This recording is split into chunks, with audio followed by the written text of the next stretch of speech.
tous et bienvenue sur Momentum sans frontières. Je suis Hélène et je suis très heureuse de passer ce moment avec toi. Je t'invite tout de suite à liker la vidéo, à la partager et à t'abonner à notre chaîne. Et sans plus attendre, on va tout de suite partir dans la louange et on se retrouve juste après. Bonjour et bienvenue à l'église Momentum. On est heureux de pouvoir louer Dieu tous ensemble. Alors je vous invite sans plus tarder à frapper des mains avec nous. On va déclarer combien Dieu est admirable ce matin. On y va ensemble? Tu transformes mal ou en vain, touche à les yeux de ta main. Nul n'est comme toi, et comme toi. Dis-le, dans nos ténèbres tu brilles, et dans nos ténèbres tu brilles. Tu nous redonnes la vie. Nul n'est comme toi, et comme toi. On y va, Dieu admirable. Dieu admirable, inébranlable, ton nom surpasse toute puissance. Dieu de miracles, incomparable, oh Dieu, oh Dieu. On y va.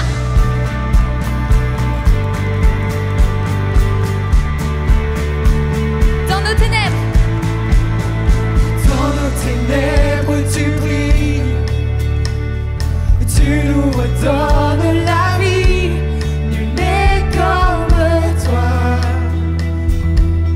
et comme toi. Tous ensemble, Dieu admirable. Dieu admirable, inébranlable, ton nom surpasse toute puissance. Dieu de miracles, incomparable, oh Dieu, oh Dieu. Encore une fois. Dieu admirable, inébranlable, ton nom surpasse toute puissance. Dieu de miracles, incomparable, oh Dieu, oh Dieu. On y va. On va déclarer si notre Dieu est pour nous, qui pourra nous arrêter, qui sera contre nous. Faut simplement qu'on puisse déclarer ces paroles, les croire de tout notre cœur.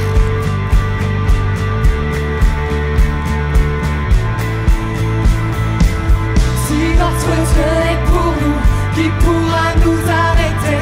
Et si Dieu est avec nous, qui sera contre nous? Si notre Dieu est pour nous, qui pourra nous arrêter? Et si Dieu est avec nous, qui sera contre nous?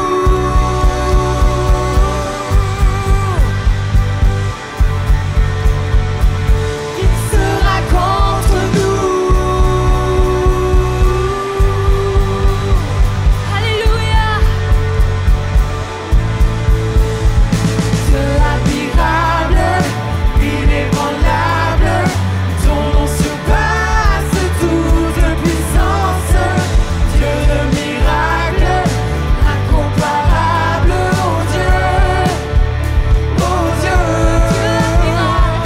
Dieu admirable, inébranlable, ton nom surpasse toute puissance. Dieu de miracles, incomparable, oh Dieu, oh Dieu. Si notre Dieu est pour nous, qui pourra nous arrêter? Et si Dieu est avec nous, qui sera contre nous? Si notre Dieu est pour nous, qui pourra nous arrêter? Et si Dieu est avec nous, qui sera contre nous?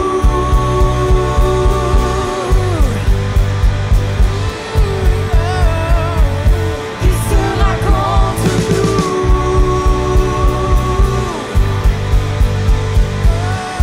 Alléluia. Est-ce qu'on peut acclamer notre Dieu ce matin?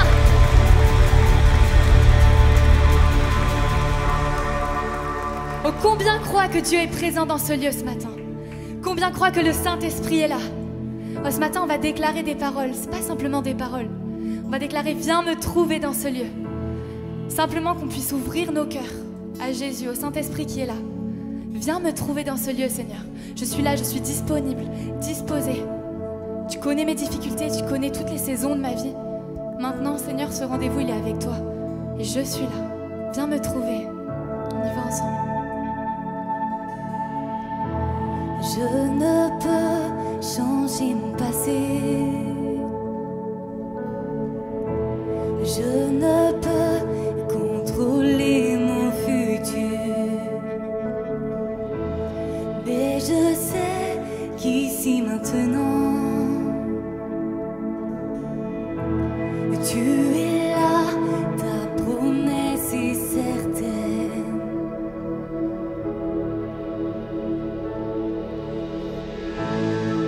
Je ne peux rien sans ta présence.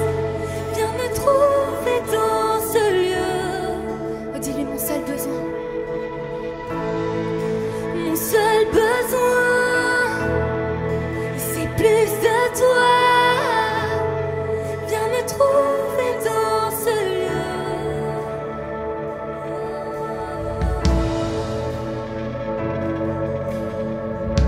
On va déclarer quand je marche dans la vallée. Ton amour vient terrasser ma peur.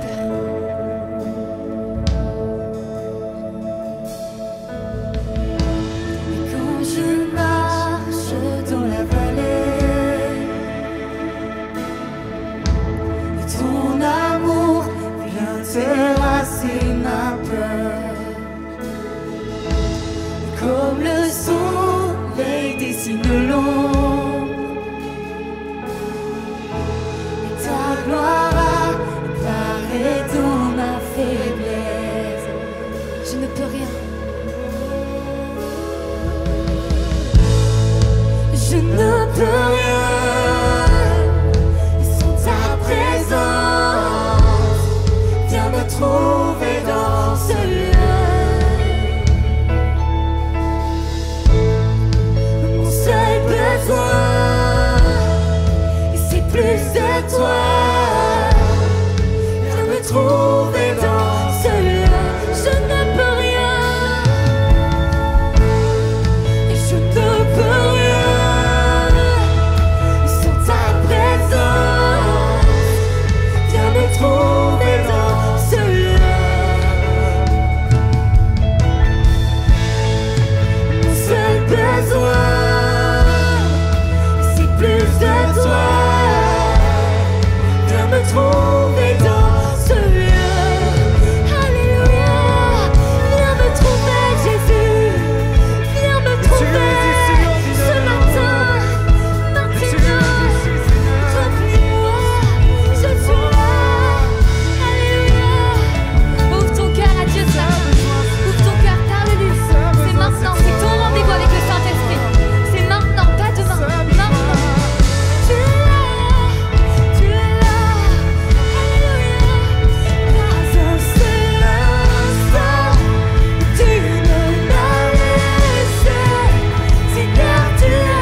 signe d'adoration, en signe d'abandon. C'est pas seulement des paroles, c'est une réalité, le Seigneur est ici. Je ne peux rien, Seigneur, sans ta présence. Je ne peux rien sans ta présence. J'ouvre mon cœur à toi, Père. Oh, j'ouvre mon cœur à toi, Père. Tu connais toutes les situations de ma vie, même là où c'est impossible. Seigneur, tu es ici. On va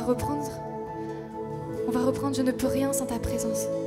Qu'on puisse le dire de tout notre cœur. De tout notre cœur, qu'on puisse abandonner.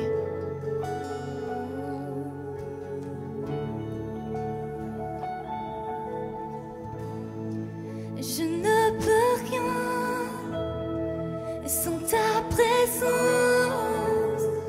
Viens me trouver dans ce lieu. Mon seul besoin, c'est plus de toi. Viens me trouver dans ce lieu une dernière fois. Je ne peux rien sans ta présence. Viens me trouver dans ce lieu. Mon seul besoin, c'est plus de toi. Viens me trouver dans ce lieu.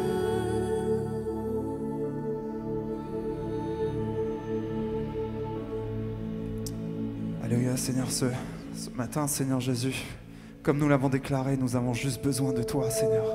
C'est vrai, Seigneur, ce matin, Seigneur, nous voulons, Seigneur Jésus, déclarer, proclamer que tu es tout ce dont nous avons besoin, Seigneur, et Seigneur, ce matin, Seigneur, on veut, Seigneur, te laisser, Seigneur, toutes nos vies, Seigneur. Ce matin, Seigneur, on veut te laisser les problèmes, Seigneur, les soucis, les préoccupations, Seigneur, les désirs, Seigneur, tout ce qui nous personnifie, Seigneur, on veut les déposer devant toi, Seigneur.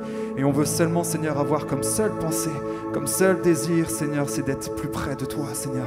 Cette seule pensée, ce seul désir, c'est d'être avec toi, auprès du Père, à tes pieds, Seigneur. Parce que c'est là, Seigneur, où nous aurons tout ce dont nous avons besoin. C'est là où, Seigneur, nous sommes renouvelés, nous sommes ressourcés, Seigneur, c'est en ta présence, Seigneur. Oh, Seigneur, c'est notre prière ce matin. Seul, juste toi, Seigneur, juste toi, Seigneur Jésus. Chantons ensemble, captivés. Captivé par ta présence, je veux demeurer là à tes pieds. Captivé par ta sainte présence, je veux m'abandonner. Je ne cherche pas ta main, mais tu ne me dois rien, tu m'as comblé. Au-delà de ce que tu peux faire, je veux ton cœur.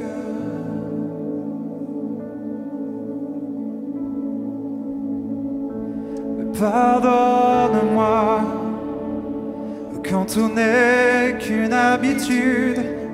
Pardonne-moi quand j'oublie pour qui je chante. Je veux tout recommencer. J'ouvre à nouveau mon cœur à toi.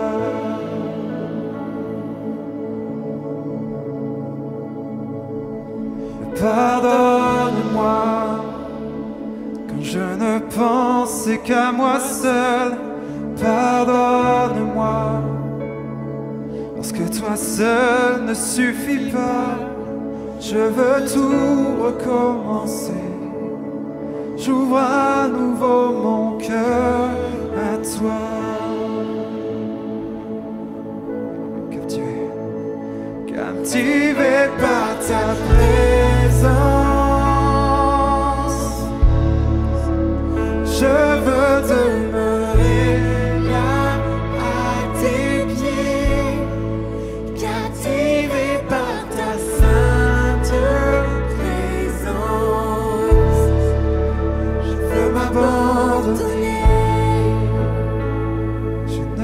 cherche pas, je ne cherche pas ta main. Tu ne me dois rien, tu m'as comblé. Au-delà de ce que tu peux faire, je veux ton cœur.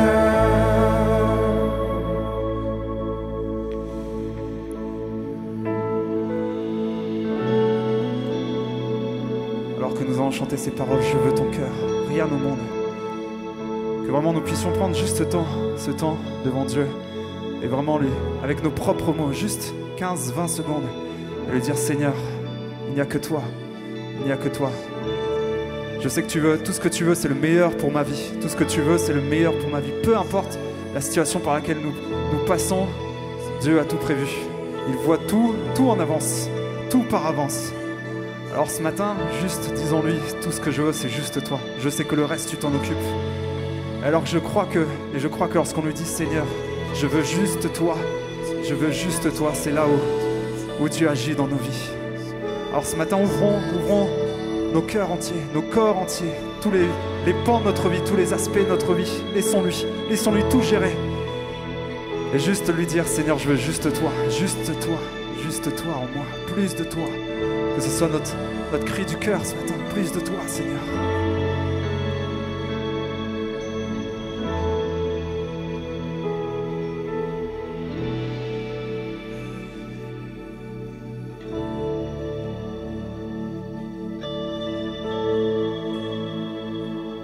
Ensemble, je veux ton cœur.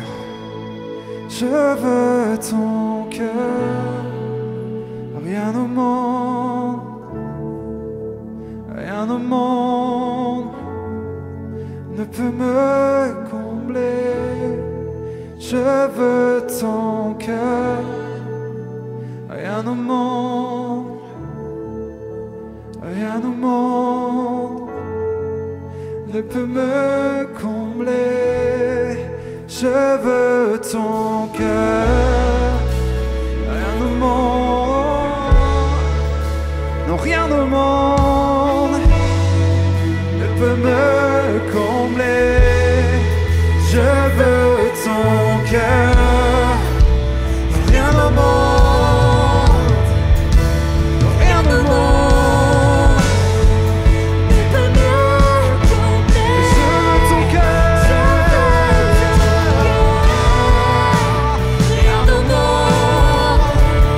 veux ton cœur.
Je veux ton cœur,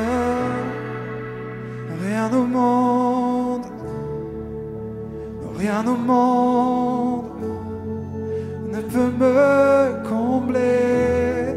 Je veux ton cœur, rien au monde,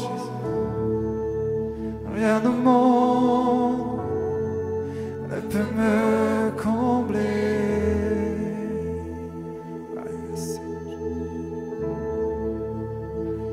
Alors que nous restons dans cette attitude d'adoration, de contemplation, je vais inviter l'équipe préposée à la Sainte Seine de bien vouloir distribuer les éléments. Je vous prierai de bien vouloir garder le pain et le vin dans les mains. Nous allons prendre ensemble les éléments. Et nous allons continuer par ce refrain qui nous dit pour qui tu es, Seigneur. Et vraiment, chantons-le vraiment qu'on puisse s'approprier ces mots. Seigneur, parce que tu as tout donné pour moi, parce que tu as tout accompli à la croix pour moi, parce que tu as donné ta vie pour moi, parce que par ton sang je suis purifié, je suis justifié, parce que tu es Dieu d'amour, tu es Dieu de grâce. Seigneur, j'élèverai ton saint nom pour l'éternité.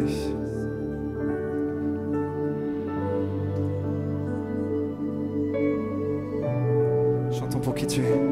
Et pour qui tu es, j'élève ton saint nom. Pour qui tu es, je veux te donner la gloire. Pour qui tu es, je viens devant ton trône, prosterné pour t'adorer. Pour qui tu es, j'élève ton saint nom. Pour qui tu es, je veux te donner la gloire. Pour qui tu es, je viens devant ton trône, prosterné une dernière fois. Pour qui tu es, oui, pour qui tu es, je lève ton saint nom. Pour qui tu es, je veux te donner la gloire. Pour qui tu es, je viens devant ton trône, prosterné pour t'adorer. En Luc chapitre 22, versets 14 à 20, il est dit: l'heure étant venue, il se mit à table et les apôtres avec lui. Il leur dit: j'ai désiré vivement manger cette Pâque avec vous avant de souffrir. Car je vous le dis, je ne la mangerai plus jusqu'à ce qu'elle soit accomplie dans le royaume de Dieu. Et ayant pris une coupe et rendu grâce, il dit: prenez cette coupe et distribuez-la entre vous. Car, je vous le dis, je ne boirai plus désormais du fruit de la vigne jusqu'à ce que le royaume de Dieu soit venu. Ensuite, il prit du pain et après avoir rendu grâce, il le rompit et le leur donna en disant: ceci est mon corps qui est donné pour vous. Faites ceci en mémoire de moi. Il prit de même la coupe après le souper et la leur donna en disant: cette coupe est la nouvelle alliance en mon sang qui est répandue pour vous. Seigneur mon Dieu, Seigneur, on veut se remémorer, Seigneur, ton amour, ton sacrifice, Seigneur, en prenant ces éléments, Seigneur. Seigneur, on veut se remémorer, Seigneur, et te rendre grâce, Seigneur. On n'aura jamais assez de mots, Seigneur, pour te dire combien nous sommes reconnaissants, parce que tu as tout enduré pour nous, Seigneur. Tu as tout accompli pour nous, Seigneur. Et merci pour ton corps, Seigneur, ton corps qui a été meurtri. Merci, Seigneur mon Dieu, pour ton sang qui a coulé sur la croix, Seigneur, parce que ton sang nous purifie, ton sang nous justifie, Seigneur, il nous donne un accès libre auprès du Père. Et merci, Seigneur, de cette grâce. Merci de cette grâce parce que nous pouvons, Seigneur, nous pouvons encore aujourd'hui et pour l'éternité être auprès du Père, Seigneur, par ton amour, par ton sacrifice, Seigneur. Et nous voulons te louer pour cela, pour l'éternité, Seigneur. Amen. Je vous invite à prendre les éléments tous ensemble. Et nous allons continuer avec ces paroles qui prennent tout leur sens. Toute ma vie, je te louerai, Seigneur, pour qui tu es, pour ton sacrifice, pour ton amour, jour après jour, qui se renouvelle. Toute ma vie, pour l'éternité, je te louerai. Chantons ensemble. Et toute ma vie, je te louerai, Seigneur, pour qui tu es. Et toute ma vie, je te louerai, Seigneur, pour qui tu es. Et toute ma vie, je te louerai, Seigneur, pour qui tu es. Et toute ma vie pour toi.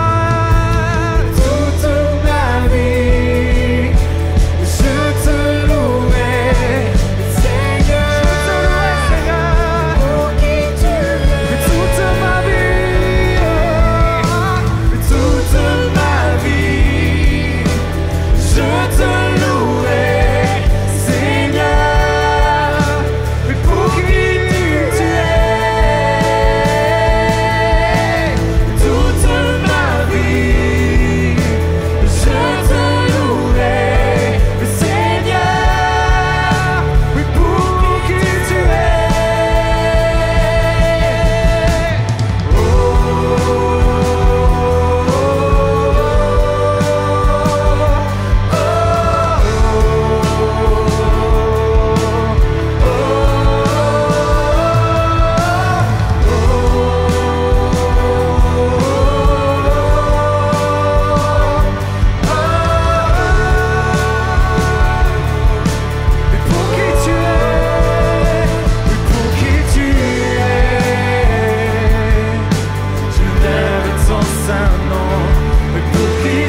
Merci beaucoup à toute l'équipe de Louange pour ce merveilleux moment passé aux pieds de Jésus. Toute l'équipe se joint à moi pour vous remercier pour les dîmes et les offrandes. Et si vous aimez tout ce que vous voyez sur Momentum Sans Frontières, vous pouvez nous aider en continuant de donner, et il y a 3 manières de le faire. Vous pouvez aller sur le site de l'église Momentum et cliquer sur l'onglet dîmes et offrandes, ou alors sur le site de Momentum Sans Frontières en cliquant sur le bouton soutenir, ou alors directement sur le site monoffrande.fr. Je vous laisse tout de suite avec le pasteur Mathieu pour la suite du message. Dans le négatif. En tout cas, je suis très heureux d'être avec vous et je vais pas tout de suite commencer mon message, en tout cas le message que le Seigneur a mis sur mon cœur. Avant ça, j'aimerais vous faire une petite annonce. Enfin, une petite annonce. Pour moi, c'est je suis enflammé là quand je vais parler de ça, mais je vais essayer de ne pas être trop long. En 2017, pour faire un peu d'histoire, fin 2017, on a commencé cette œuvre-là au niveau de l'église. Et puis en 2018-2019, les projets ont commencé à se mettre en place.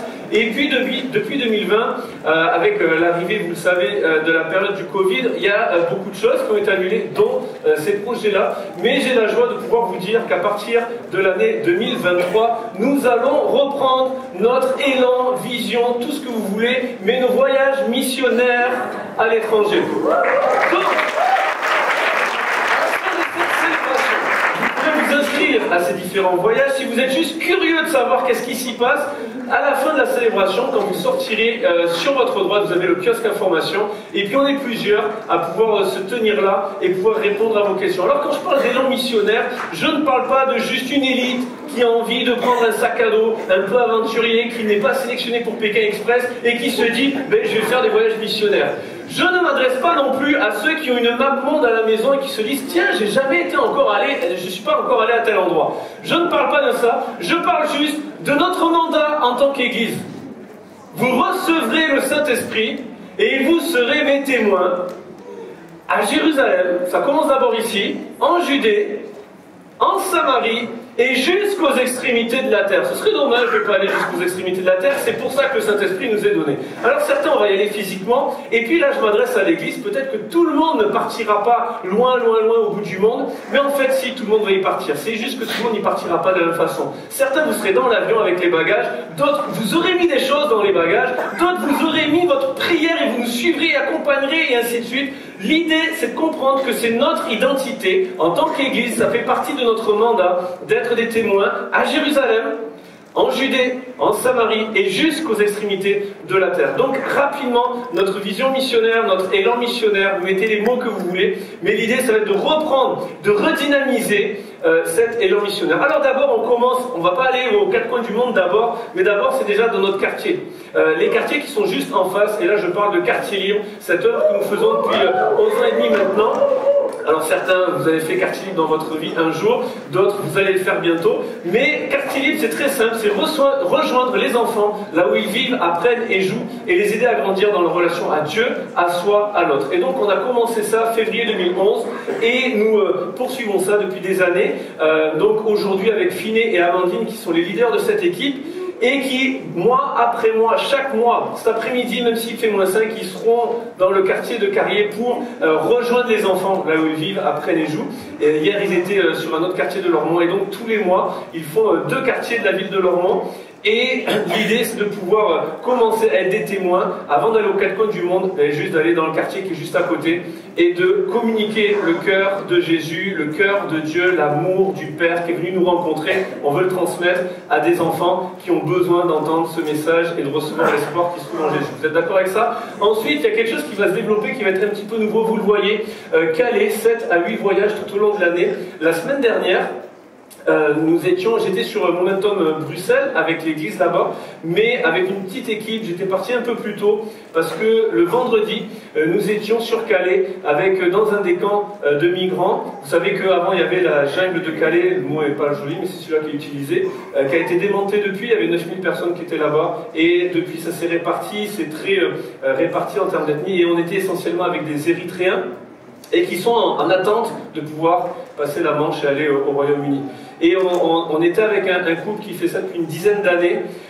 Comment ça s'est passé? C'est très simple pour eux. Ils avaient ce désir de pouvoir répondre à l'appel de Dieu sur leur vie, et c'est comme ça que ça s'est manifesté pour eux, de pouvoir rejoindre les gens qui étaient juste à côté de chez eux, en faisant des choses possibles, mais en le faisant fidèlement depuis une dizaine d'années. Ce sont des gens incroyables, et nous étions là-bas. Et l'idée, c'est de pouvoir, ça fera aussi le pont avec Bruxelles, parce que c'est assez proche de là-bas, mais ça permet d'aller un peu plus loin, mais de continuer cet élan et cette vision missionnaire. L'idée va être de faire, pas des voyages tous les mois, mais pas loin, c'est pour ça 7 à 8 voyages dans l'année, et de pouvoir aussi se servir de leur expérience et de comment ils ont développé cette œuvre-là pour aussi rejoindre ceux qui sont beaucoup plus près, du côté de Bordeaux ou à d'autres endroits plus proches de Bordeaux. Mais l'idée va être de pouvoir développer et soutenir cette œuvre-là. Également, nous allons reprendre les voyages en Inde. Alors septembre et octobre, c'est pas sur 2 mois, mais ça va être dans cette période-là. L'Inde, là-bas, le travail se fait essentiellement auprès des enfants, dans un bidonville de Mumbai, avec toute une école, Pasteur Obama qui fait un travail incroyable auprès des enfants, sur place, des centaines d'enfants qui sont là-bas et qui entendent parler de Jésus, mais aussi, plus dans la campagne, un foyer de jeunes filles issues du trafic humain, avec un couple et une église qui travaillent fort là-dedans pour aider et accompagner et faire sortir des jeunes filles du trafic humain. Et j'ai eu l'occasion d'y aller plusieurs fois, et on voit les fruits de leur travail. Nous, on n'y est pas pour grand-chose, mais eux, ce qu'ils font à chaque jour, à chaque semaine, des jeunes filles sortent et trouvent une vie qu'elles n'ont jusque-là pas encore connue. Et puis, nous allons développer le Liban au mois de juin avec une équipe. J'étais là-bas, vous le savez, et tout un travail qui va se faire auprès des enfants. Il y a plusieurs œuvres, des œuvres différentes, mais essentiellement ciblées autour des enfants, des réfugiés syriens, des orphelins, des enfants atteints d'handicap, etc. Toute une œuvre qui se fait pour les enfants des églises. Donc, ce sera essentiellement ciblé autour des enfants. Et puis en Roumanie, fin octobre, Myriam Oliviero ainsi que Chantal, une sœur de l'église, étaient en Roumanie pour un travail qui se fait auprès des femmes. Et nous allons démarrer des voyages d'équipe à partir de l'année prochaine. Ne tenez pas compte de ce qui est écrit, il n'y aura qu'un seul voyage d'équipe en Roumanie qui se fera en 2023. L'idée, c'était de pouvoir vous en parler rapidement, très succinctement. C'est très court et j'ai déjà dépassé mon timing qui m'était imparti. Mais vous allez nous retrouver sur les parvis, on pourra en parler plus longuement, et surtout l'invitation, c'est que vous puissiez vous inscrire au kiosque info. Vous recevrez un mail qui vous permettra de remplir un formulaire et on pourra prendre contact avec vous et parler plus en détail de tout ce qui se fait là-bas. Donc ne passez pas à côté de cette opportunité, et rappelons-nous que c'est notre mandat, aller faire de toutes les nations des disciples, aller par tout le monde prêcher la bonne nouvelle d'une manière ou d'une autre. Alors j'aimerais qu'ensemble on puisse prier pour ces œuvres là-bas, pour les personnes qui sont là-bas, pour les gens qui vont partir, pour ce que nous allons, comment nous allons participer à ces différents voyages. J'aimerais juste vous inviter à baisser la tête et puis à fermer les yeux. Seigneur Jésus, merci, parce que non seulement nous sommes sauvés et c'est une grâce qui nous vient de ta part, mais en plus tu nous permets de pouvoir participer à ton œuvre et de pouvoir communiquer l'évangile à ceux qui en ont besoin. Alors Seigneur, merci pour cette grâce, pour cette double grâce. Nous voulons t'exprimer notre reconnaissance et te dire combien nous sommes honorés de cela. Maintenant, nous voulons être obéissants à ton appel, au mandat que tu nous donnes. Et je te prie pour les œuvres missionnaires, je te prie pour les voyages d'équipe, les gens qui partiront sur place, que ta bonne main soit sur eux. Nous te prions pour les œuvres qui sont là-bas, les gens qui sont là-bas. Nous te prions de pourvoir à chacun de leurs besoins. Nous te prions de nous utiliser afin qu'avec un simple voyage d'équipe, nous puissions être source d'encouragement et de bénédiction pour tous ceux qui le font depuis des années si fidèlement. Seigneur, nous te prions de toucher de nouvelles contrées, de toucher de nouvelles personnes, d'avoir accès à des cœurs qui n'ont pas encore accès à toi, et que ton nom soit connu par tout le monde. Dans le nom de Jésus, je te prie pour ce matin que ta parole vienne pénétrer le plus profond de nos cœurs, que tu viennes raviver tes promesses au fond de nos vies. Je prie pour toutes celles, tous ceux qui sont entrés dans ce lieu avec l'esprit abattu. Je prie que tu les revêtisses d'un vêtement de louange ce matin, que tes promesses viennent redonner le courage et la foi qui sont nécessaires à nos vies. Seigneur, manifeste-toi, que ce ne soit pas des discours sages, mais une démonstration d'esprit et de puissance. Je te prie dans le nom de Jésus. Amen. Amen. Je suis très heureux d'être avec vous pour partager la pensée que le Seigneur a mise sur mon cœur ce matin. Et je vais aller très vite dans le vif du sujet et dans le cœur de mon message. Mais ce matin, je ne vais pas taper dans trop d'originalité. On est en décembre et je vais vous parler de Noël. Alors Noël, ça va être très simple, mais j'aimerais parler d'un sujet spécifique de Noël et surtout que finalement, à Noël, on se rend compte qu'il y a comme un grand paradoxe, un espèce de grand écart qui se renforce, qui se crée de janvier à novembre, mais qui se renforce encore plus en décembre. De quoi je veux parler, c'est très simple. Au mois de décembre, pour certaines familles, c'est l'effervescence, c'est la joie. On va enfin pouvoir tous se retrouver. On est éparpillés à cause du travail, des études, et enfin on va être tous ensemble. Enfin on va pouvoir se rencontrer, se retrouver, partager de nouveaux souvenirs, créer de nouveaux souvenirs. C'est l'effervescence, il y a les cadeaux, on va recevoir les enfants, les petits-enfants, quel repas on va faire. Et puis, pour certains, c'est ça, c'est l'effervescence, c'est la joie, c'est un grand moment de convivialité et de famille. Et puis pour d'autres, c'est le moment où c'est le gros stress de voir la famille débarquer, un tel et un tel qui se parlent plus, comment ça va se passer à table? Et si un tel aborde tel sujet? Et si l'autre il amène pas le bon repas, le bon plat, etc. Pire, c'est aussi le moment où certains vont se retrouver encore plus seuls que pendant les 11 premiers mois de l'année. La réalité de Noël, c'est que pour certains, la grande question, c'est de savoir qu'est-ce qu'on va manger le 24 au soir. Pour d'autres, la grande question, c'est qu'est-ce que je vais manger demain. Et en fait, c'est pas décembre qui crée ça. Mais l'effervescence qui se passe autour de Noël renforce pour beaucoup le sentiment de solitude, le sentiment de détresse, le sentiment de je suis encore plus seul face à mes besoins. Et je le crois, il y a plusieurs personnes dans ce lieu qui font face à cette situation. Et j'aimerais dire, Noël est pour toi ce matin. Noël, c'est Jésus qui vient et qui veut te rencontrer, qui veut venir à la rencontre de tes besoins.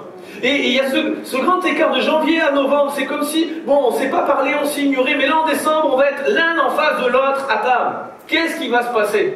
Et puis ce grand écart qui se renforce, ce fossé qui se creuse encore plus, cette distance entre ces différentes situations dans les vies. Et je le crois, ça se trouve aussi dans l'église.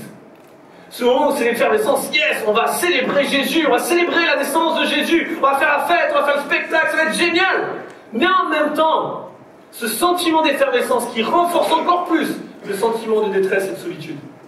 Le prophète Ésaïe était en train de parler au peuple de Dieu, il y a des siècles en arrière.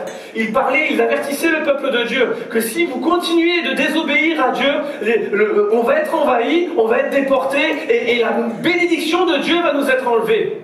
Et le peuple n'a pas écouté, mais dans ce sentiment où ça prenait de plus en plus de place dans sa vie, Ésaïe va faire ce cri qui déchire le cœur humain, qui s'en va jusqu'au ciel. Et Ésaïe dit, si seulement, Seigneur, tu déchirais le ciel et que tu descendais sur terre.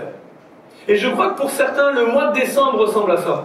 Ressemble à ce cœur de Ésaïe, qui, face à leur situation, alors que tu fais tes courses et que tu sais juste, tu comptes le beurre, le machin, qu'est-ce que tu vas mettre et que ça dépasse pas tant, et que tu vas côté quelqu'un dit, il y en a 3 qui sont archi remplis. Et que quand tu rentres à la maison, c'est le cri que tu aimerais faire monter. Oh Seigneur, si seulement tu déchirais le ciel et que tu descendais sur terre. J'aimerais te dire que ce cri du prophète Ésaïe, la réponse c'est Noël. Noël, c'est Dieu qui ouvre le ciel et qui descend sur terre.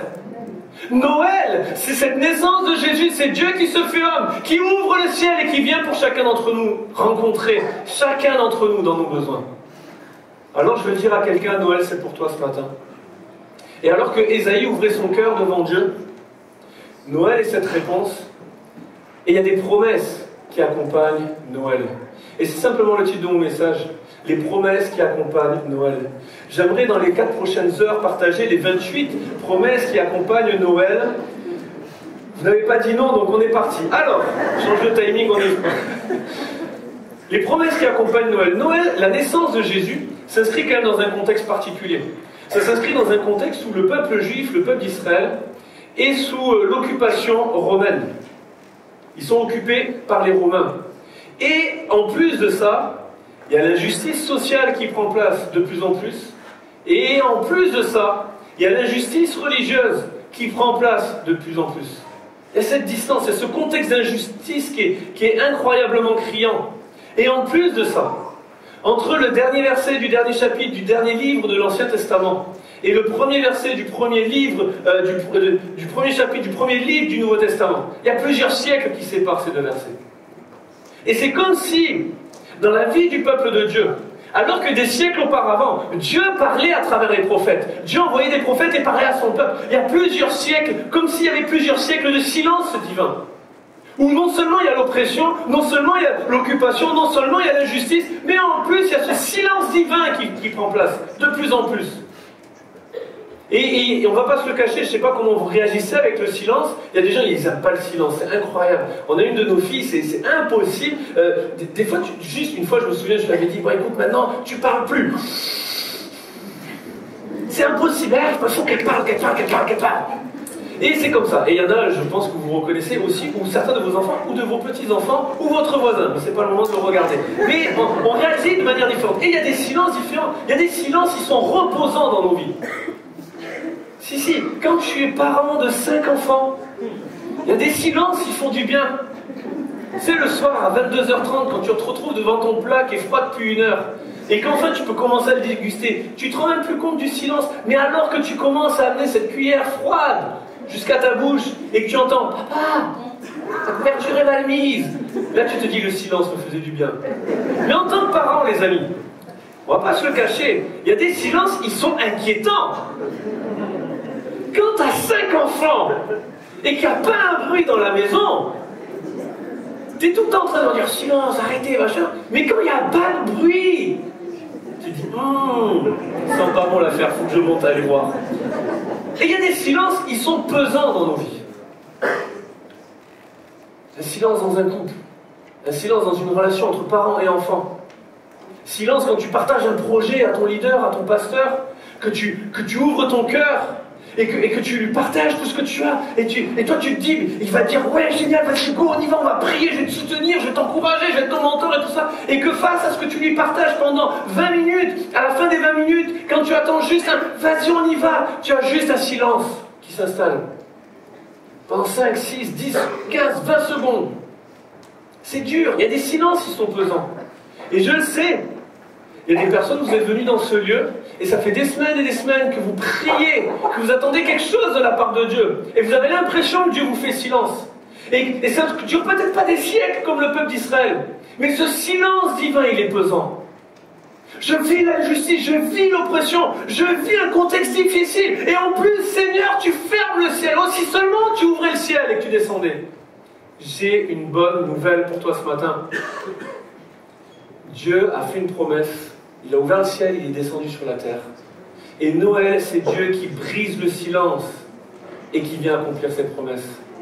J'aimerais dire à plusieurs personnes, ce matin, Dieu veut briser le silence sur ta vie. Il veut venir à la rencontre de tes besoins. Et il veut te raviver juste 2 promesses ce matin. Il n'y en aura pas 28, vous en faites pas.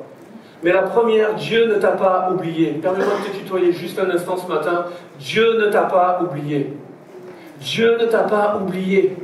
Alors qu'il y a ce contexte d'injustice et de situations difficiles dans ta vie, et que tu as l'impression que Dieu fait silence, silence ne veut pas dire absence, et tu fais face à ce silence divin, mais Dieu brise son silence, et ce matin il te dit, je ne t'ai pas oublié. Quand bien même ton père, ta mère t'abandonnerait, moi dit l'Éternel, je ne t'abandonnerai jamais. Ça c'est une promesse qu'on trouve dans le prophète Ésaïe. Ésaïe 49 dit ceci, je le lis pour vous, voici, j'ai gravé ton nom sur mes mains. Je ne sais pas si ça vous arrive de mettre une croix quand vous avez peur d'oublier quelque chose. Ça, c'est en général, vous avez plus de 40 ans, parce que sinon, maintenant, c'est les rappels, les notes sur le téléphone et tout ça. Moi, on a une fille avec Laetitia, c'est plus une croix sur la main. Elle écrit un livre sur son bras. C'est hallucinant. Et donc, des fois, Dieu te dit ce matin, j'ai gravé, ça va pas s'effacer, j'ai gravé ton nom sur mes mains. Je ne t'ai pas oublié. Je pense à toi tous les jours. Tous les jours, vous voyez vos mains. Vous n'êtes pas en train de les contempler, on ne va pas exagérer non plus. Mais tous les jours, vos mains sont devant vos yeux. Dieu a gravé ton nom sur ses mains. Et j'aime à penser, c'est pas écrit dans les livres, mais j'aime à penser, parce que la Bible dit que Jésus intercède pour nous auprès du Père. J'aime à penser que lorsqu'il se tient devant le trône du Père, les mains devant les yeux, il voit mon nom. Et qu'il intercède pour moi. J'aime l'idée, la pensée que alors que je suis en train de prêcher ce message, Jésus dans le ciel, devant le trône de grâce, devant le Père, il a ses mains devant les yeux, Et il voit ton nom et il intercède pour toi. Dieu ne t'a pas oublié. Dieu vient à la rencontre. C'est ça Noël. De celles et de ceux qui pensent que ce n'est pas pour eux ou que c'est trop tard. Des fois on en vient à cette situation où on se dit c'est pas pour moi. C'est plus pour moi. C'est trop tard. Ça fait des années que je demande ça. Dieu m'a oublié. C'est trop tard. C'est plus pour moi. Alors, je ne sais pas si vous êtes déjà retrouvé dans ces situations où vous êtes dans un moment où l'Église a l'air de vivre un truc intense. Un soir de semaine de jeûne et prière. Ce matin, un rassemblement de jeunesse. Puis vous êtes au milieu d'une foule et vous avez l'impression que tous ceux qui sont autour de vous sont visités par Dieu. Et vous, rien. Et vous avez le sentiment, oh Seigneur, tu m'as oublié ce soir. Ils ont eu l'air d'être tous bénis, mais pas moi. Ils ont eu l'air d'avoir tous leurs réponses, mais pas moi. Tous leur guérison, mais pas moi. Tous l'exaucement de leurs prières, mais pas moi. Et puis à force que ça se produit, tu finis par penser, c'est pas pour moi. La guérison, c'est pas pour moi. Il y a quelques semaines en arrière, on avait les baptêmes et des dizaines de personnes qui témoignent que Jésus a fait quelque chose pour eux. Et des fois, ça fait tellement longtemps que ça dure qu'on finit par se dire, et ça c'est un mensonge de l'ennemi, on finit par se dire, c'est pas pour moi, ou c'est trop tard. Noël nous rappelle que Dieu vient à la rencontre de celles et de ceux qui pensent que ce n'est pas pour eux ou que c'est trop tard. Je veux te dire de la part de Dieu ce matin, je ne sais pas quelle est ta situation et je ne veux pas la minimiser, mais je ne vais pas diminuer mon Dieu non plus. Dieu est le Dieu de l'impossible, il est le Père éternel, le Dieu puissant, et sa promesse, c'est qu'il ne t'a pas oublié. Il ne brisera pas, Ésaïe 42, il ne brisera pas le roseau cassé, il n'éteint pas la mèche qui brûle encore. Peut-être que tu ne ressembles pas à un grand feu, peut-être que tu ressembles peut-être à une petite allumette et c'est en train de s'éteindre, mais Dieu ne t'écrase pas, Dieu ne t'oublie pas, et il ravive la flamme ce matin. Il vient à ta rencontre. Noël, c'est ça, lorsque l'ange vient auprès de Marie, il lui dit, toi, qu'une grâce a été faite. C'est pas quelque chose de mérité, c'est pas quelque chose pour lequel elle a travaillé, c'est pas un diplôme sur sa vie spirituelle. Et quand elle va recevoir cette annonce, qu'elle va enfanter le Fils de Dieu, Jésus, Emmanuel, Dieu avec nous, elle va chanter ce cantique que vous trouverez dans Luc 1.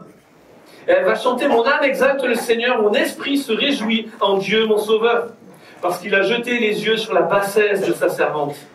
Car voici désormais toutes les générations me diront bienheureuse. Parce que le Tout-Puissant a fait pour moi de grandes choses. Il a déployé la force de son bras. Il a élevé les humbles. Il a rassasié de bien les affamés. Marie se considérait comme quelqu'un qui était affamé d'une situation. Elle avait soif de quelque chose. Et lorsque l'ange va venir à sa rencontre, il lui dire tu vas recevoir Jésus. Elle va dire tu vas rassasier de bien les affamés. Les gens vont dire bienheureuse. Ce n'était pas le cas avant. Et j'aimerais le dire, Dieu vient à la rencontre de celles et de ceux qui pensent que c'est trop tard. Ce n'est pas pour eux. Et des fois ça prend du temps, je le sais. Mais je vais le dire très simplement. Dieu prend parfois son temps, mais il n'arrive jamais en retard. Dieu prend parfois son temps, mais il n'arrive jamais en retard. L'histoire de la naissance de Jésus s'inscrit au bon moment de l'histoire de l'humanité. C'est pas au hasard que Jésus est né à ce moment-là. Jésus aurait pu arriver au temps des Grecs. Il aurait pu arriver au moment de l'empire des Mèdes et des Perses. Il aurait pu arriver au moment des Babyloniens. Il n'y a rien qui empêchait ça, mais ça n'aurait pas été le bon moment. Au temps marqué, Jésus est venu. Luc 2, 1. En ce temps-là, pas à un autre moment, en ce temps-là. J'aimerais dire à quelqu'un, peut-être qu'il y a quelque chose, tu attends désespérément. Au point que tu te dis, c'est plus pour toi, c'est trop tard. J'aimerais te dire, pendant que nous raisonnons avec des journées de 24 heures, Dieu raisonne avec l'éternité. On n'a pas le même référentiel du temps. Dieu prend son temps, mais il n'arrive jamais en retard. La Bible entière nous parle d'hommes et de femmes qui ont parfois attendu longtemps. Une femme à la perte de sang pendant 12 ans. L'ami de Jésus. Alors que Jésus prend son temps pour aller voir Marie, Marthe et Lazare. Au moment où il arrive, on a envie de dire à Jésus, c'est trop tard. Lazare est au tombeau, son corps sent déjà depuis plusieurs jours. Mais l'histoire nous montre, la Bible nous montre que Dieu prend son temps, mais il n'arrive jamais en retard. Jésus a ressuscité Lazare. Peut-être qu'il y a des choses dans ta vie, tu as l'impression que c'est mort, c'est fini. Je veux te dire de la part de Dieu, Dieu prend son temps, mais il n'arrive jamais en retard. Et si ce matin, c'était le moment où Jésus réveillait la promesse dans ta vie, et si ce matin, c'était le moment où Dieu venait à ta rencontre, alors tu penses que c'est trop tard, que c'est pas pour toi, et venait te dire, Dieu, je ne t'ai pas oublié. Ton nom est gravé sur mes mains. Peut-être on a le sentiment que Dieu prend son temps. Mais au temps marqué, il n'arrive jamais en retard. Ce qui fait que des fois on a l'impression que Dieu nous a oubliés, c'est aussi que l'épreuve des fois est tellement intense, que l'ennemi autour de nous rugit tellement fort. La Bible nous dit que l'ennemi rôde comme un lion rugissant, rôde autour de nous, cherchant qui il va dévorer. Et des fois ce lion il rugit tellement fort autour de nous, qu'on se dit non c'est fini, Dieu il m'a oublié. Et je veux rappeler une promesse encore une fois. Celui qui est en nous est plus grand que celui qui est dans le monde. Peu importe ta difficulté, peu importe ta détresse, et je ne la minimise pas quand je dis cela, mais elle n'est rien devant Dieu. Zacharie qui dira, qui es-tu, grande montagne? Tu seras aplani. Celui qui est en nous est plus grand que celui qui est dans le monde. La réalité de nos vies, et on a besoin de se le rappeler, c'est que dans la situation que tu peux traverser, Dieu est toujours plus grand. Je parlais du diable qui rôde comme un lion rugissant, cherchant qui il va dévorer. La Bible nous rappelle que Jésus est le lion de la tribu de Juda. Il est le lion vainqueur. Il ne recule devant personne et pas devant l'ennemi. La Bible nous rappelle que si Jésus est venu, il a paru pour détruire les œuvres des ténèbres. Le ciel s'ouvre et Dieu descend sur terre. Le ciel s'ouvre ce matin et Dieu te dit, je ne t'ai pas oublié. Je suis plus grand que tes problèmes. Je suis plus grand que tes préoccupations. Je suis plus grand que tes difficultés. Je suis plus grand que tes besoins. Je suis plus grand que la situation qui te préoccupe et que tu traverses. Je suis plus grand que ta tempête. Je suis plus grand que l'ennemi. Je suis plus grand que tes adversaires. Je suis plus grand que ces paroles qui te tiennent lié. Je suis plus grand que tes addictions. Je suis plus grand que tes liens du passé. Je suis plus grand que tes erreurs. Je suis plus grand. Dieu est au-dessus de tout. Et à Noël, Ésaïe 9 nous rappelle, c'est le moment. Un enfant nous est né. Un fils nous est donné. On connaît tous cette partie du verset. Mais la seconde nous dit, et la domination reposera sur son épaule. On l'appellera admirable, conseiller, Dieu puissant, Père éternel, prince de la paix. Tu es dans une tempête, tu es dans le tourment.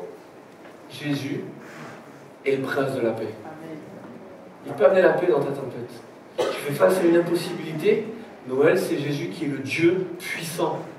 Tu te sens seul, abandonné, trahi. Jésus, c'est celui qui est le Père éternel. Tu as besoin de direction, tu as besoin de conseil. Jésus, Noël, c'est Jésus qui est le conseiller. Jésus est plus grand que tout ce que tu peux traverser. Il prend peut-être son temps, mais il n'arrive pas en retard. Ce matin, il vient et il te dit, je ne t'ai pas oublié. La deuxième promesse qui est très liée à la première que j'aimerais rappeler ce matin, c'est que Dieu est un Dieu d'espérance. Amen. Dieu est un Dieu qui communique l'espoir. Dieu est un Dieu qui, lorsqu'on fait face à une situation d'impossibilité, il vient semer l'espoir dans nos cœurs. Le prophète Jérémie disait, car ce ne sont pas des projets de malheur que l'Éternel a formés pour nous, mais des projets de paix et de bonheur, afin de nous donner un avenir et de l'espérance. Dieu est un Dieu d'espérance. C'est pour ça que nous voulons communiquer le fait que Dieu a une promesse pour toi. Dieu est un Dieu d'espérance. Marie chantait, il a rassasié de bien les affamés. Jésus disait, heureux ceux qui ont faim et soif de justice, ils seront rassasiés. Et Noël, c'est Jésus qui vient pour répondre à une soif de justice. C'est Jésus qui vient rencontrer toutes celles, tous ceux qui font face à de l'injustice et répondre à leurs besoins. Ésaïe, dans le chapitre 61, prophétise quelque chose sur la venue de Jésus. Et j'en ai parlé lors des baptêmes, je ne refais pas le message, mais lorsque Jésus va se présenter au temple après le baptême, Luc 4, il va reprendre ce passage d'Ésaïe 61 pour dire, l'Esprit du Seigneur est sur moi, pour annoncer une bonne nouvelle aux malheureux, pour restaurer, guérir ceux qui ont le cœur brisé, renvoyer libres les opprimés, libérer les captifs, publier une année de grâce. Qu'est-ce que Jésus vient faire? Il vient répondre à une soif de justice. Oui, Jésus vient pour répondre à une soif de justice spirituelle. Il y a eu le péché, et Jésus a pris le poids du péché, mais aussi social. Regardez tout ce que Jésus va faire. Il va aller vers les intouchables, vers ceux qu'on méprisé, qu'on délaissé. Jésus va restaurer une justice sociale auprès des enfants, auprès des femmes. Jésus va agir aussi dans ce sens. Parce que Noël, c'est Jésus qui répond à une soif de justice. Et en tant qu'Église, nous sommes appelés à révéler le cœur de Jésus. En tant qu'Église, comme Paul le dit aux Philippiens, nous sommes appelés à prier et à répondre à cet appel d'avoir les sentiments qui étaient en Jésus. Nous ne faisons pas espoir et les kilos d'espoir pour le plaisir de faire des kilos d'espoir. Nous ne le faisons pas parce que ainsi on a le sentiment de faire une bonne action. On le fait parce qu'en fait c'est notre appel, notre identité, révéler le cœur du père, de la veuve et de l'orphelin. Et qu'on ne peut pas se satisfaire de se dire que Dieu pourvoit à nos besoins et comme Jacques dit, que Dieu te bénisse, mais il n'a pas à manger. C'est juste pas le cœur de Dieu. Dieu vient répondre à une soif de justice. Lorsque Jésus va dire, Ésaïe 61, il va dire cette parole est accomplie, c'était vraiment la mission de Jésus. Et c'est pour ça qu'on va en mission. C'est pour ça que c'est pas pour remplir une map monde. C'est pas pour se dire j'ai fait tel pays, il fait trop froid, il fait trop chaud, la nourriture est meilleure là que là-bas. Non. Mais c'est parce qu'en fait, c'est notre appel. En fait, c'est même pas notre appel, c'est notre identité. C'est qui nous sommes. On l'a chanté, je suis enfant de Dieu. Et en tant qu'enfant de Dieu, ma responsabilité, c'est de révéler son cœur. Jésus, le Fils de Dieu, est venu révéler le cœur du Père. En tant qu'enfant de Dieu, nous sommes appelés à révéler le cœur du Père. Notre Père, notre Dieu, est le Dieu de la veuve et de l'orphelin. Notre Dieu est celui qui vient à Noël avec Jésus pour répondre à une soif de justice. Nous faisons de la mission parce que, et j'espère que vous êtes avec moi, parce que nous refusons la pensée même que des hommes et des femmes ne puissent pas vivre leur vie sans jamais entendre parler de Jésus. Et sans que jamais personne ne vienne se préoccuper de leurs besoins. Je parlais de Calais, on a rencontré un couple qui est vraiment incroyable, qui travaille depuis une dizaine d'années. Et en fait, comment ça s'est passé pour eux? Ça a été très simple. Ils vivaient leur foi avec toujours cette prière au Seigneur. Écoute Seigneur, lorsqu'on sera à la retraite, on veut consacrer toute notre vie pour te servir et on veut partir en mission en Afrique. C'était leur prière, c'était leur cœur. Et elle est tout juste à la retraite. Elle regarde médecin sur Facebook, Médecins du Monde, Médecins sans frontières, et elle voit une annonce où, à l'époque, la jungle de Calais n'était pas démantelée. C'est pas un mot que je trouve super, mais en tout cas, c'est le mot qui est utilisé. Et elle voit sur Facebook le fait qu'ils cherchent des gens qui ont des camping-cars pour amener sur le site pour que les migrants puissent prendre une douche et se poser pendant 7 minutes. Ils ont un camping-car, elle dit à son mari, mais vas-y, j'y vais. Et elle y va, et alors qu'elle y est, et alors qu'elle est dans cette situation, alors qu'elle est dans ce camp où il y a à peu près 9000 personnes, voilà que le Seigneur parle à son cœur, il lui dit, écoute, depuis toujours tu me demandes d'aller en Afrique, mais regarde, les Africains ils sont juste là. Et là elle comprend qu'elle ne va pas partir en Afrique, mais qu'elle va servir Dieu. Et c'est là que ça a commencé. Et elle a commencé juste en amenant son camping-car pour que des gens prennent une douche. Et elle a continué en lavant des vêtements. Elle a continué en amenant des couvertures. Elle a continué en amenant des bonnets, des gants, des chaussettes, des chaussures. Elle a continué en donnant un repas. Elle a continué, semaine après semaine, année après année. Elle a fait que des choses possibles. Mais parce qu'elle a fait fidèlement. Voilà qu'un jour, il nous disait ça, il était assez bouleversé quand il nous disait le mari, mais à un moment donné on discutait avec eux et puis on se dit, mais comment vous avez fait pour tenir si longtemps? Et à deux. Et ils nous disent, ben, je ne vais pas te cacher que des fois on n'avait pas envie. Et il nous raconte à un moment donné où il dit à sa femme, écoute, j'en ai marre, ça sert à rien ce qu'on fait, ça ne produit pas de fruits, il y en a marre, je suis découragé, aujourd'hui on n'y va pas, on ne va pas à Calais, on ne va pas acheter des courses pour leur donner à manger, on n'y va pas, on va de l'autre côté. Et ils prennent la voiture et ils vont de l'autre côté. Et alors qu'ils arrivent dans la ville, pas à côté là, ils sont à un feu, et alors qu'ils sont à un feu dans leur voiture, quelqu'un qui passe, qui crie « Mamie, Daddy, Je me suis trompé de bus. Vous n'allez pas à Calais par hasard? Et là, il nous dit, mais même quand on n'a pas eu envie d'y aller, le Seigneur, il a mis des gens sur notre route pour nous dire, vas-y, c'est ton appel. C'est ce que tu dois faire, révéler le cœur du Père. Ils ont fait que des choses possibles. Prier pour quelqu'un qui était malade. Donner l'évangile à quelqu'un qui avait besoin d'entendre parler de Jésus. Ils ont fait que des choses possibles. Et quand nous avons été avec eux, nous avons fait que des choses possibles. Et j'ai pas eu l'impression de changer le monde entier. Juste de faire des choses possibles. Mais parce qu'ils le font fidèlement depuis 10 ans. Un jour, ils reçoivent... C'est des gens qui sont, vous savez la situation, hein. Et donc là c'était essentiellement des Érythréens avec qui on était, mais ils sont là en attente de pouvoir passer au Royaume-Uni, en Grande-Bretagne, et certains passent et ils gardent contact avec eux. Et un jour, un couple qui était passé de l'autre côté de la Manche, les contacts leur disent, ah venez, alors je ne sais plus si c'est Nottingham ou Birmingham, mais venez, on aimerait vous honorer, on aimerait vous recevoir à la maison, que vous puissiez voir ce que notre vie est devenue, etc. Et puis ils nous disent, ils sont très francs, ils nous disent, mais franchement on n'avait pas envie d'aller en Angleterre. Franchement, c'était pas... non. Mais ils ont tellement insisté, on y est allé. Et alors qu'ils vont là-bas, le couple qui les reçoit les amène dans une salle des fêtes où là il y a entre 200 et 300 personnes qu'ils ont vues sur les camps, à qui ils ont juste donné des chaussettes, à qui ils ont juste donné un sandwich. Mais ils l'ont fait jour après jour, semaine après semaine, année après année. Et c'est entre 200 et 300 personnes qu'ils ont pu impacter en faisant des choses possibles. Ce n'est pas des noms que vous connaîtrez, ce n'est peut-être pas des visages que vous rencontrerez. Mais dans le royaume de Dieu, ils sont comme le petit garçon. On n'a pas son prénom, mais avec 5 pains et 2 poissons, Jésus a nourri une foule. Tu ne te dis pas, tu ne te lèves pas un matin, je vais donner des chaussettes et je vais changer la vie de quelqu'un. Dis-toi juste, je vais donner des chaussettes à quelqu'un qui en a besoin. Ne t'occupe pas du reste. Et la question n'est pas de savoir si tu vas changer le monde entier, résoudre la justice dans le monde. La question est juste, est-ce que tu vas y mettre ta part?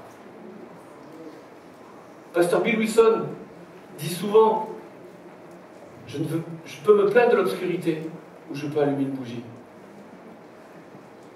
On peut se plaindre de l'obscurité et dire, pasteur, non, ma situation est trop compliquée. Non, c'est trop compliqué, je ne suis pas capable. Non, les ténèbres sont trop épaisses autour de moi. C'est pas possible. Ou juste être la lumière qui brille dans la vie de celui qui t'entoure, dans la vie de celui qui est en face de chez toi. C'est pour ça qu'on va en mission. C'est pas parce qu'on pense changer le monde. C'est juste que Dieu nous pousse à aller auprès d'hommes et de femmes qui font des choses possibles et qui le font fidèlement, année après année. Et que parce que Dieu prend ces choses possibles, ces 5 pains et ces 2 poissons, la vie de certaines personnes change. Noël, c'est Dieu qui répond à une soif de justice. Noël, c'est pas le début de l'existence de Jésus, mais c'est le début de son incarnation. Jésus existait de toute éternité. Mais c'est le moment où Dieu avait déjà parlé avant avec la loi et les prophètes. Mais la parole est devenue chair. C'est le moment où la parole s'incarne. C'est le moment où la parole elle prend vie, où elle vient rencontrer l'homme dans ses besoins. Et Noël, c'est Dieu qui veut venir à ta rencontre. Le Dieu de la veuve et de l'orphelin vient accomplir les promesses annoncées des siècles auparavant. Le Père de la veuve et de l'orphelin, Jésus, va être amené au temple à l'âge de 8 jours. Et Anne, veuve depuis des années, âgée de 84 ans, va voir le salut. C'est Dieu qui vient à notre rencontre. Les bergers qui étaient méprisés, laissés mis de côté, délaissés par la société, c'est à eux que les anges vont venir annoncer la naissance du Sauveur du monde. Des gens qu'on mettait de côté, Dieu va les choisir pour recevoir l'annonce de la naissance du Messie. Vous trouverez dans Luc 2, c'est à eux que l'ange va dire, ne craignez point, je vous annonce une bonne nouvelle. Aujourd'hui, dans la ville de David, il vous est né un sauveur qui est le Christ, le Seigneur. Et je veux le dire, c'est pour toi ce matin. C'est pour toi. Tu penses que tu es mis de côté, mais c'est pour toi. Tu penses que Dieu t'a oublié, mais c'est pour toi. Tu penses que c'est trop tard, mais c'est pour toi. Tu penses que c'est impossible, tu penses que c'est le désespoir, mais c'est pour toi. Dieu est un Dieu d'espérance. Et c'est bon pour nous en tant qu'Église de nous souvenir que la saison que nous vivons ne doit pas nous faire oublier la raison pour laquelle Jésus est venu. lorsque l'ange va annoncer au berger la naissance de Jésus, il va parler du petit bébé. Vous trouverez le petit enfant emmailloté couché dans une crèche. Et ce petit bébé emmailloté dans une crèche, né dans un contexte d'injustice, il n'y avait pas de place pour lui. Né dans un contexte de pauvreté, il n'est pas dans un palais, il est dans une étable.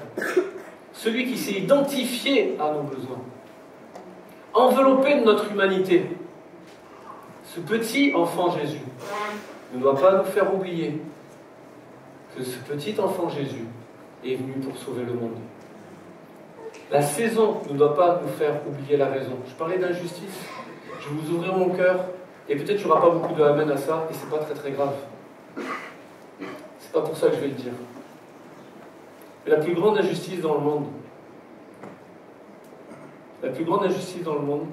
c'est de savoir qu'il y a des hommes et des femmes sur la terre qui cherchent Jésus désespérément, qui ont soif de vérité, qui ont soif de liberté, qui ont soif d'espérance. Des hommes et des femmes qui vivent toute leur vie en étant en recherche de quelque chose de différent. Et il n'y a personne pour leur parler de Jésus.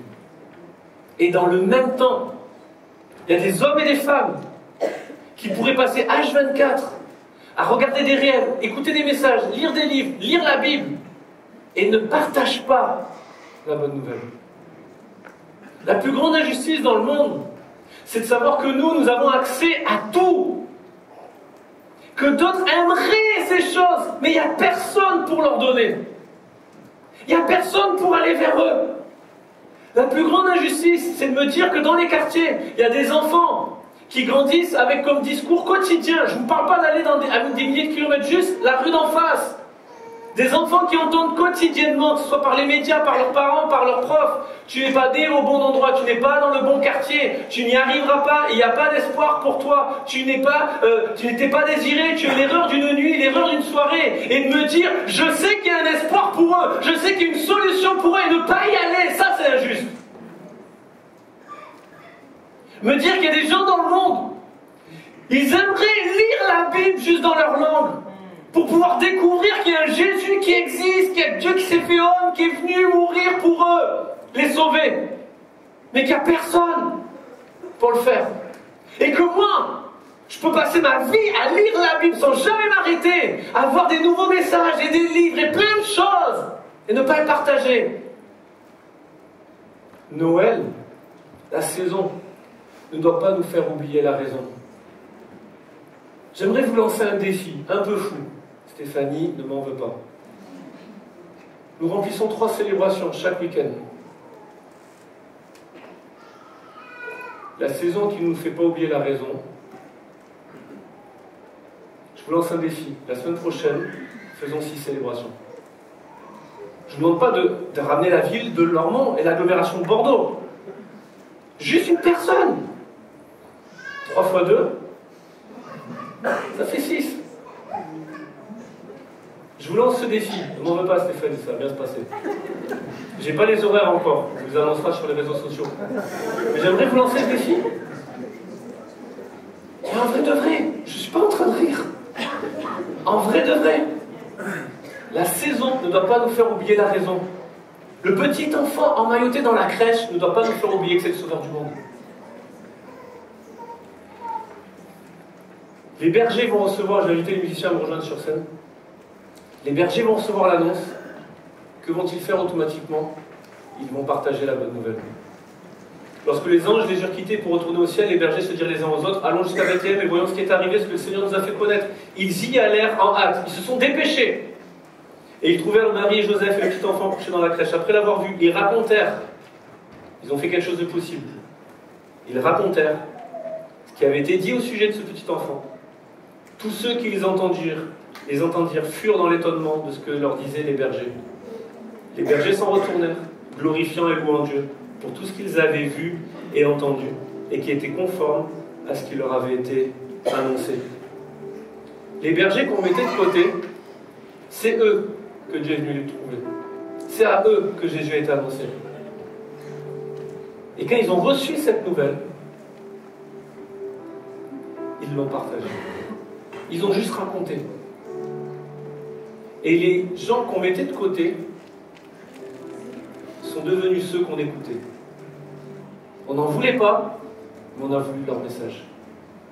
Je le disais tout à l'heure, mais je pense que c'est aussi pour quelqu'un maintenant. C'est que des fois on se demande, mais Seigneur, moi, personne ne me veut. Je ne suis pas qualifié, je ne suis pas la bonne personne. Ne te préoccupe pas de ça, préoccupe-toi plutôt du message. Je ne suis pas digne de faire ce que je suis en train de faire. Je ne suis pas digne d'être enfant de Dieu. Je ne méritais pas de rencontrer Jésus, que Jésus vienne à ma rencontre. Je ne mérite pas d'avoir accès à la parole de Dieu. Je ne mérite pas, c'est une grâce. Mais cette grâce me donne deux choses. L'espérance me donne deux choses. Elle produit en moi la louange.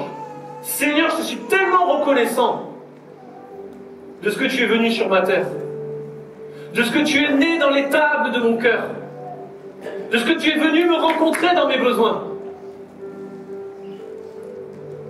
Et je te suis tellement reconnaissant de ce qu'en plus, tu fais de moi maintenant ton messager. En racontant ce pourquoi tu es venu. En racontant ce que tu as fait. Alors j'espère que vous êtes avec moi à l'église pour dire, Seigneur, je te remercie pour tes promesses. Les bergers n'ont pas changé de situation.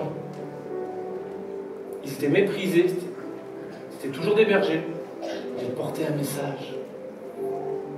Et je ne te dis pas que ta situation va changer maintenant. Je te dis juste que ce qui change, c'est de te rappeler que Dieu ne t'a pas oublié, qu'il prend son temps, mais il n'arrivera jamais en retard. Que Dieu est un Dieu d'espérance. Et que cette espérance produit le fait que nous devenons porteurs d'une bonne nouvelle. Et ça produit en nous la louange. J'aimerais vous inviter à vous tenir debout, s'il vous plaît. Partout dans ce lieu.